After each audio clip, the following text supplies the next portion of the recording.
कि आज फिर से सीसीएस की अहम बैठक होने जा रही है। सुरक्षा अभियानों की समीक्षा के लिए बैठक बुलाई गई है। गृहमंत्री अमित शाह, राजनाथ सिंह बैठक में शामिल होंगे। खुफिया एजेंसीज के अधिकारी भी मौजूद रहने वाले हैं। ऑपरेशन सिंदूर की सफलता के बाद ये बैठक होने जा रही है। आज 11 बजे सीसीएस की अहम बैठक होगी। बैठक में ऑपरेशन सिंदूर के तहत चल रहे सुरक्षा अभियानों की समीक्षा होगी। बैठक में पीएम मोदी रहेंगे। गृहमंत्री अमित शाह, रक्षा मंत्री राजनाथ सिंह समेत सुरक्षा और खुफिया एजेंसी से जुड़े अधिकारी भी शामिल रहने वाले हैं। पीएम मोदी की अध्यक्षता में आज केंद्रीय कैबिनेट की बैठक होने जा रही है। इससे पहले सुबह 11 बजे सुरक्षा से जुड़ी कैबिनेट कमेटी की अहम बैठक होगी।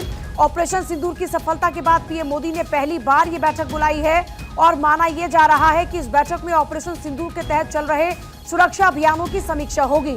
सीसीएस बैठक में पीएम मोदी रहेंगे। गृहमंत्री अमित शाह, रक्षा मंत्री राजनाथ सिंह और उन समेत सुरक्षा खुफिया एजेंसी से जुड़े अधिकारी भी शामिल रहने वाले हैं। देश के कई हिस्सों में इस बीच तिरंगा यात्रा भी निकाली जा रही है। तो कुल मिलाकर देखा जाए तो ऑपरेशन सिंदूर को लेकर हम एक्शन में देख रहे हैं। पूरे ही देश को अपने अपने लिहाज से हर कोई एक्शन में है। सरकार अपने लिहाज से एक्शन में है, जनता भी अपनी तरीके से ऑपरेशन सिंदूर में इन्वॉल्व है। ये अक्षय का सीधे रुख करते हुए, अक्षय, आज ऑपरेशन सिंदूर की सफलता के बाद सीसीएस की बैठक बेहद अहम है। आज की बैठक का एजेंडा क्या कुछ रहने वाला है, क्या जानकारी है इसे लेकर? और देखिए पूजा, अगर कैबिनेट की बात करें, सीसीएस की बात करें तो 11 बजे का समय होगा जब सीसीएस शुरू होगी। ये माना जा रहा है कि ऑपरेशन सिंदूर में जिस तरह से भारतीय सुरक्षा बलों ने पाकिस्तान को जवाब दिया, साथ ही साथ जिस तरह से कार्रवाई की, उसके तमाम एयरबेस को नष्ट किया और प्रधानमंत्री नरेंद्र मोदी खुद सैनिकों से मिले, उनकी शाबाशी दी, जिस तरह से उन्होंने काम किया है, साफ तौर पर है कि सुरक्षा के मापदंड को और बेहतर बनाने की कवायद के रूप में आगे बढ़ा जा सकता है। ये निकल के खबरें आ रही हैं। सीसीएस में डिफेंस सिस्टम को और मजबूत किया जा सकता है। S-400 ने जिस तरह से कार्रवाई की है उसके अनुसार अगर देखा जाए पूजा, तो निश्चित रूप से भारतीय दलों का, खास करके सुरक्षा बलों का मनोबल और बढ़ा है।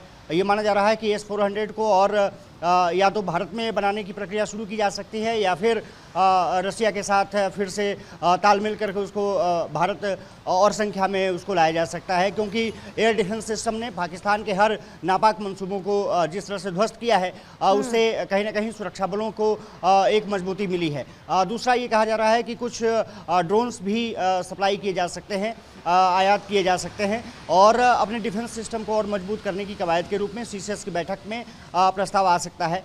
कैबिनेट बैठक जब वो होगी तो ये माना जा रहा है कि इंफ्रास्ट्रक्चर पर लेकर के चर्चा की जा सकती है और ये माना जा रहा है कि उसमें क्योंकि विपक्षी दल लगातार ये कोशिश कर रहे हैं, मांग कर रहे हैं कि केंद्र सरकार एक विशेष सत्र आयोजित करे, विशेष सत्र बुलाए, उस पर भी मुझे लगता है कि चर्चा की जा सकती है। केंद्रीय कैबिनेट की बैठक में नरेंद्र मोदी को तमाम मंत्री इसकी बात रख सकते हैं।